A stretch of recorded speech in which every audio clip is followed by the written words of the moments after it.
Vous est-il déjà arrivé de vous faire humilier de la sorte? Regardez ces patates! Observez d'un peu plus près. Il y a d'abord l'élément A, la victime, puis l'élément B, l'initiateur du harcèlement. Mais on néglige trop souvent l'élément C, les complices. Ce sont eux qui donnent le pouvoir au harceleur en riant de ses blagues. Il vous est maintenant possible de réajuster la pendule en louant des complices. Et nous vous assurons que ces complices riront à toutes vos blagues, même les plus moches. Non, c'est toi, patate! Et pour un prix aussi dérisoire, pourquoi se priver? Regardez ces patates! Non, c'est toi, patate! Les complices, 5 ou 525, c'est à votre convenance. Regardez ces patates! Non, c'est toi, patate! Regardez ces patates! Non, c'est toi, patate! Regardez ces patates!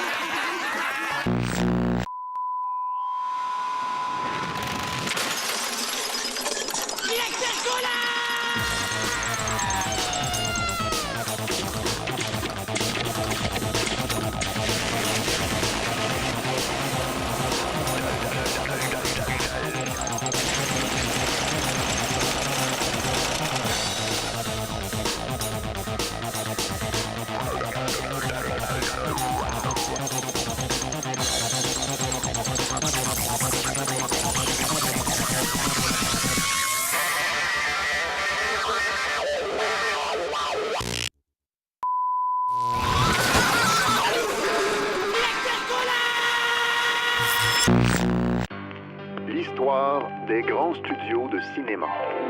En 1946, le gouvernement fédéral de Mackenzie King aide financièrement un riche producteur québécois nommé Maximilien Groulx à construire le studio Nordifilm dans le but de combattre l'invasion des blockbusters américains. Son studio construit, Groulx embauche Arthur Drouin, un jeune cinéaste prometteur de Saint-Anaclet, qui venait de réaliser le film Le Parc préhistorique. Ce film à sensation est le genre de projet qui intéresse Groulx.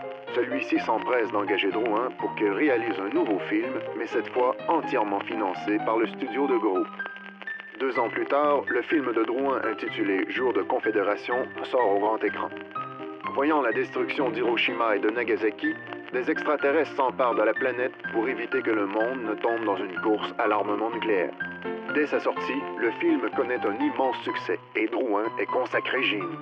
Vu les entrées de cette production, Groulx donna un contrat à vie à Drouin. Il lui accorda aussi un budget illimité pour sa prochaine réalisation. 3 ans plus tard, Drouin présente sa dernière méga-production intitulée L'amour électrique. Le film relate la romance entre 2 jeunes adolescents vivant en l'an 2000. S'étant rencontrés sur un réseau électrique global, les 2 amoureux s'apercevront plus tard qu'ils étaient voisins. Encore une fois, la critique du film est unanime. Ouais, j'étais dégoûtant. C'est vraiment le pire film que j'ai jamais vu de ma vie. C'était vraiment poche. Puis tout le long du film, il y avait du monde qui se promenait dans la rue. À croire que dans le futur, on va encore marcher. À croire que les chars vont marcher à gasoline.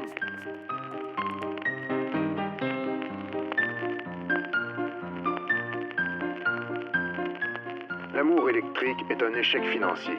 Des fortunes avaient été investies pour des décors et des costumes inutiles et farfelus. Groulx fut forcé de déclarer faillite et on le retrouva 6 mois plus tard dans une secte au Nevada. Humilié et discrédité, Drouin, quant à lui, s'imposa un exil de 10 ans au Brésil. En 1962, Drouin revient enfin en terre natale et se voit obligé de s'expliquer à la nation au La Fontaine Show, une émission de variété. S'adonner au plaisir sexuel sous le regard de Dieu sans être marié. Vous avez tout à fait raison, Monsieur Lafontaine. Le sexe avant le mariage, c'est immoral et on n'est pas des animaux. Expliquez-nous votre fixation sur un réseau électrique par lequel les gens vont écrire, comme si en l'an 2000, les gens auraient encore besoin de l'écriture pour communiquer. Vous avez tout à fait raison. À l'époque, on se doutait bien qu'à l'an 2000, les humains feraient de la télépathie. Je m'excuse.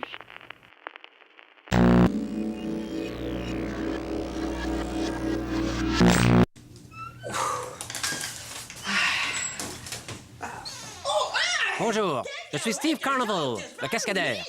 Vous me surprenez pendant ma toilette hebdomadaire. Alors, pour que vous puissiez me foutre la paix, je vais vous présenter mon entraînement préféré. Cela consiste à traverser un quartier défavorisé avec un 20$ américain sur le front.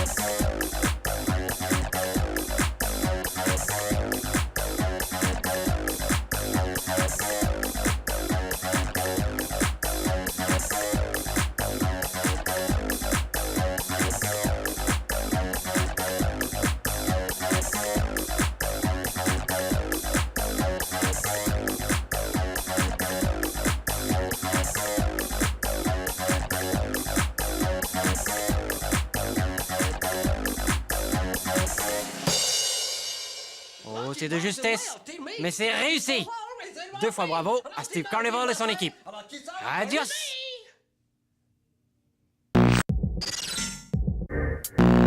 Bonsoir, messieurs, et bienvenue à une autre soirée québécoise en ce premier dimanche d'avril 2035. Bonsoir, mes amis, et bienvenue à la soirée québécoise. Encore une fois, une émission toute en chansons et rigodons. Nous sommes en direct du petit village de Saint-Anaclet. Ça va bien, tout le monde? Monsieur le maire, parlez-nous donc un peu de votre petit village. En ce moment, Saint-Anaclet compte 200 habitants, dont 99% sont des agriculteurs. Alors laissez-moi compter. Quels sont les 2 qui ne travaillent pas la terre? Moi-même et mon conjoint, bien entendu. Nous sommes maintenant en présence du vieux Nathan Boulanger, le doyen du village, qui va nous interpréter une petite chanson de son cru. Bon, moi vous chantez une chanson à répondre ben de chez nous. David Rocket, que ça s'appelle. Tenez-vous prêts, tout le monde!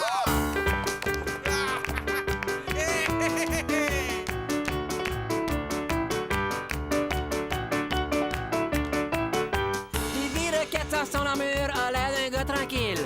Il a un magasin de fourrure le plus grand de la ville. Même si ça fait plus de 100 ans qu'il n'y a plus d'animaux, Davy Rocket, il est pas regardant, il la prend là où il faut. Hey! Il est vite comme une comète, il se nomme Davy Rocket. C'est un tapeur des temps modernes, pis c'est pas une femmelette. Un jour, un grand lapin rose lui dit « Je perds mes cheveux !» Davy lui dit « J'ai peut-être quelque chose » et lui montre son stock neuf. Le grand longeur en essaie plein et trouve de quoi son goût. Davy lui dit de venir demain car il manque de tes bouts. Un colosse qui lève des haltères dévoile ses tours de bras. Ses aisselles poilues en calvaire sont comme l'alléluia. Avec ce fantastique butin, Davy va satisfaire la calvitie du gros lapin qui va le payer cher. Hey! Il est vite comme une comète, il se nomme Davy Rocket. C'est un rappeur des temps modernes, pis c'est pas une femmelette. Pis c'est pas une femmelette. Merci.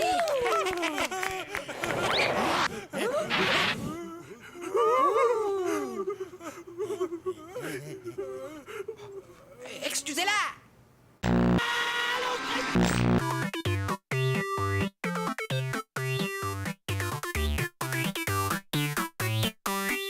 Phoebe et Tigri! Cette semaine, nos 2 amis kidnappent 2 habitants de la planète Terre, soit un Mexicain et un gros pied. Bonjour les tout petits! Bonjour les tout petits! Oh bonjour Tigri! Bonjour Hébé! Ça va bien? Oui! Bon! Oh, mais nous allons tout de suite passer à nos 2 invités de cette semaine! Hey, regardez les enfants! C'est un représentant de la race humaine! Et ça, c'est un gros pied! Avec quoi on les accueille? Avec des Ouais! Des commentaires! Que passe ça? Oh!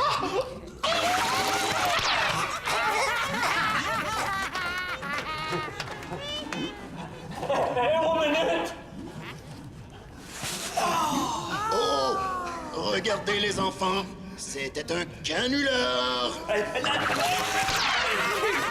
D'accord. Nous pouvons quand même commencer le jeu. Et nous allons débuter avec une énigme. Ainsi, nous pourrons tester leur intellect. Oui! Quel est l'animal qui marche sur 4 pattes à l'aube, sur 2 pattes durant le jour et sur 3 pattes le soir? C'est facile! C'est une question posée à Deep par le Sphinx. Et la réponse est l'homme! Quelle est la punition pour une mauvaise réponse?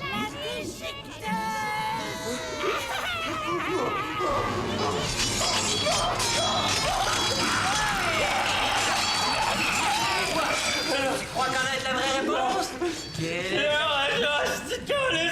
Bravo! La réponse est bien le sticalis de table. Un animal familier bien de chez nous.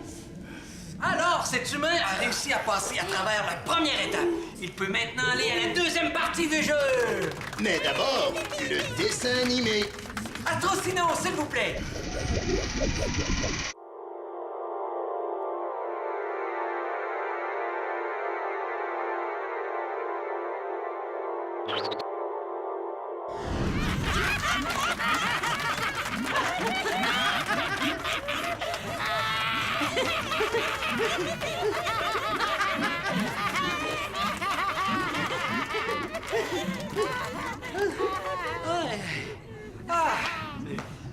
Maintenant, notre ami humain va nous interpréter une chanson de la Terre. Pour lui faciliter la tâche, les paroles seront écrites à l'écran. Il n'aura qu'à les suivre. Facile. Ouais, c'est parti. OK.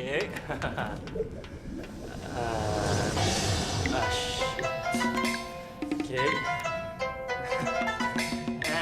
I'm thinking I'm a sushi. I'm a Mitsubishi. I'm Hitachi. I'm Sumi. Jackie Chan. Hong Fei-Hong.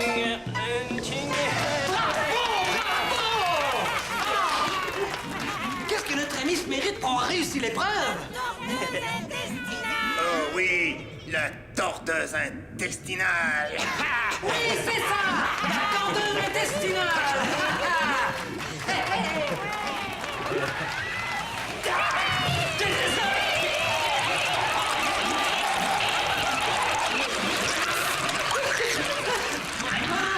L'émission est presque terminée, mais il reste juste assez de temps pour présenter les dessins que les petits nous ont envoyés. Oh oui, les destins. Premier dessin. Il vient du petit Cirque Partout, âgé de seulement 352 ans. Oh, mais il dessine bien, le petit. Oui, on le voit avec sa famille devant la maison qui se fait détruire par un vilain humain. Oh, les méchants. Le deuxième dessin, il vient de Burbadla, seulement 278 ans. On voit ici ces deux idoles qui s'amusent avec un ami de la planète Urbartu. Ah oui, ça, c'est une belle planète. Et le troisième dessin. Toi, l'humain, dis-nous ce que c'est. C'est un barbeau. Non, imbécile. Il s'agit d'une extraordinaire supernova dessinée par Javertjerch, âgé de 308 ans. Voilà. Ah, l'émission est terminée. Mais juste avant, nous allons renvoyer l'humain sur sa planète. Oui. Naturellement, nous allons lui effacer la mémoire pour qu'il oublie son passage avec nous.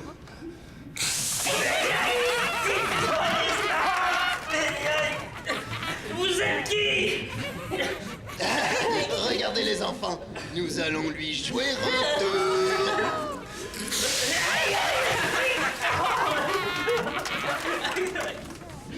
Qui sommes-nous? Des extraterrestres?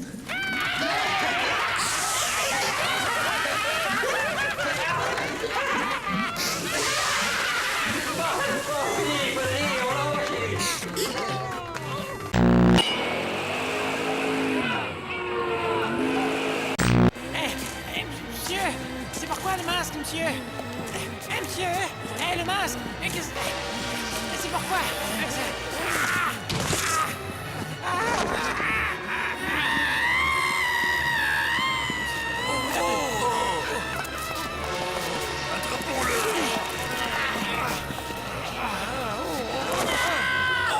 Je ne suis pas un animal!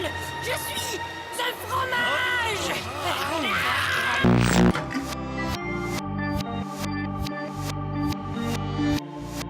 Certes, cet homme d'affaires américain multimilliardaire nommé Paul Graham a dû, pour se retrouver dans une capsule spatiale, payer la rondelette somme de 150 millions de dollars.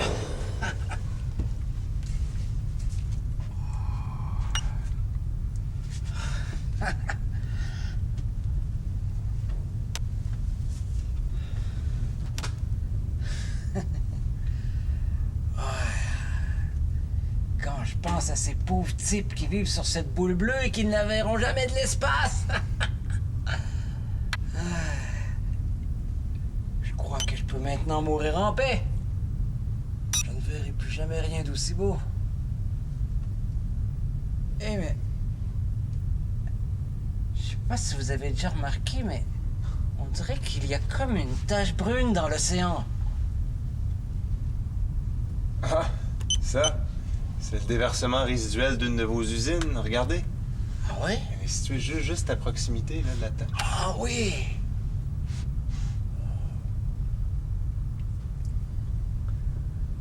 Hey, mais dans la forêt, là, il y a comme une trace blanche. Est-ce que ça vous dit quelque chose? Ça? Ben, vos entreprises de restaurants à débit rapide brûlent à chaque année des centaines d'hectares de forêt amazonienne pour le pâturage de vos bovins. Ah oui. Ben, c'est ça. Et le pôle? Vous ne trouvez pas qu'il est beaucoup plus rougeâtre que le reste, le pôle? Ah, ça, c'est pas le pôle, c'est un trou dans la couche d'ozone. Ah oui? Ouais. Puis l'émanation des cheminées de vos usines y contribue beaucoup, Monsieur Graham. Ah bon? Mais... tout ça, c'est scandaleux! De venir si souvent dans l'espace et de voir ce spectacle, ça ne vous déprime pas? Bof. Au contraire, Monsieur Graham. Ici, l'air est pas mal meilleur.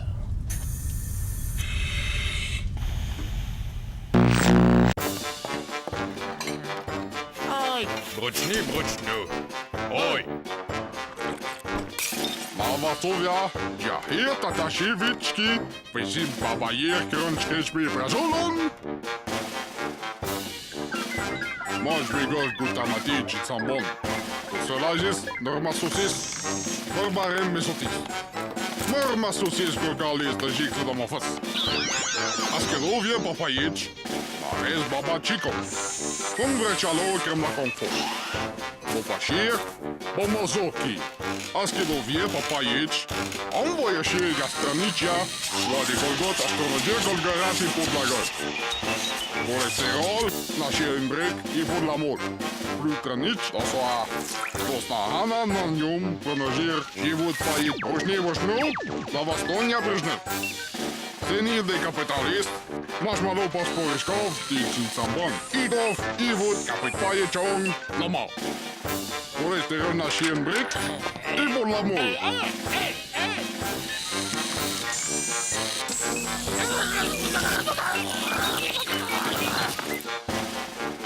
Papajici, mușcamul boro!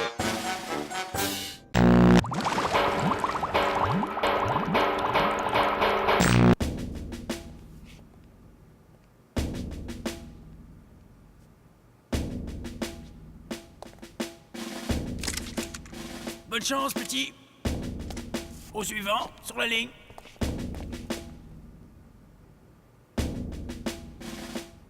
Ça va. Ah, bien. Mon jeune ami, vous êtes un héros de la patrie.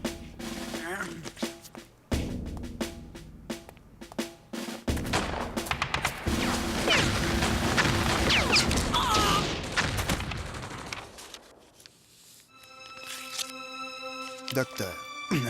Docteur, le champ de bataille nous a encore pris un homme. Pour moi, ce n'était pas n'importe lequel. C'était mon mari, le père de mes 4 enfants.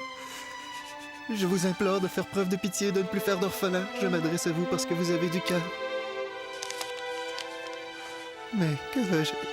que vais-je faire? Je ne veux plus envoyer d'hommes à la guerre.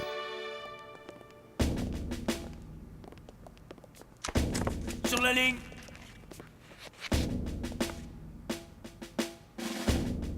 Sergent, voudriez-vous aller me chercher des formulaires à la réserve?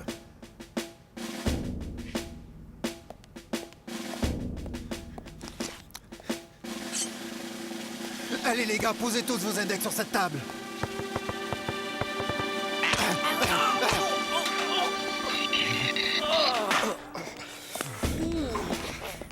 Que se passe-t-il? Cet homme est inapte à aller au combat. Il est en parfaite santé. Bravo, vous êtes un héros de la patrie. Mais sergent, je n'ai plus d'index et les carabines n'ont pas été conçues pour tirer avec ce doigt-ci. Et vous, mes gaillards, lequel d'entre vous est prêt à représenter le Canada pour défendre la couronne britannique?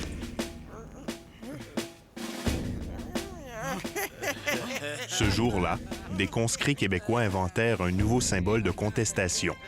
C'était peut-être là le début de quelque chose.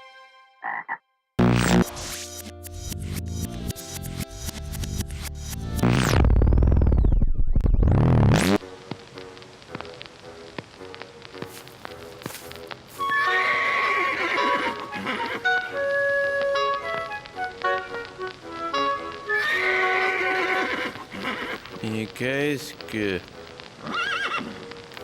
les chevaux? Ah, mon jeune ami, vous saurez que cet animal n'est pas né de la dernière pluie. Ah bon? Oui, à vrai dire, l'origine du premier cheval date précisément de l'an 1800 avant Jésus-Christ, en pleine guerre de Troie. Ils se déplaçaient alors avec les roues qu'ils avaient au bout de leurs pattes, plutôt que de galoper. Et plus de 40 soldats grecs pouvaient se dissimuler à l'intérieur.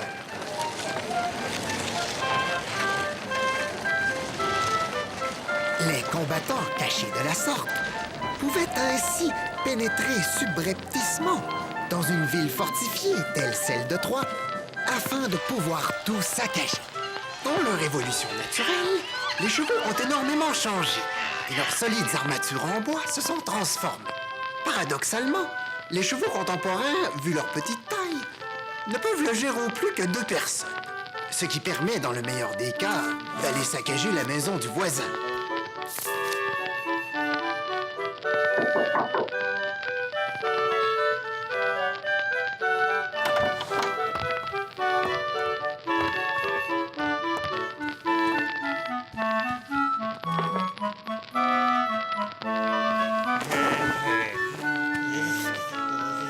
Si le cheval continue son évolution telle que nous la connaissons, dans quelques centaines d'années, il aura rapetissé au point de ne pouvoir contenir que quelque chose de la taille d'un gros pamplemousse. Alors voilà, c'est ce qui conclut notre capsule scientifique. J'espère humblement vous avoir appris quelque chose aujourd'hui. Je vous donne rendez-vous bientôt pour démystifier d'autres mystères de la science et de la nature. Au revoir!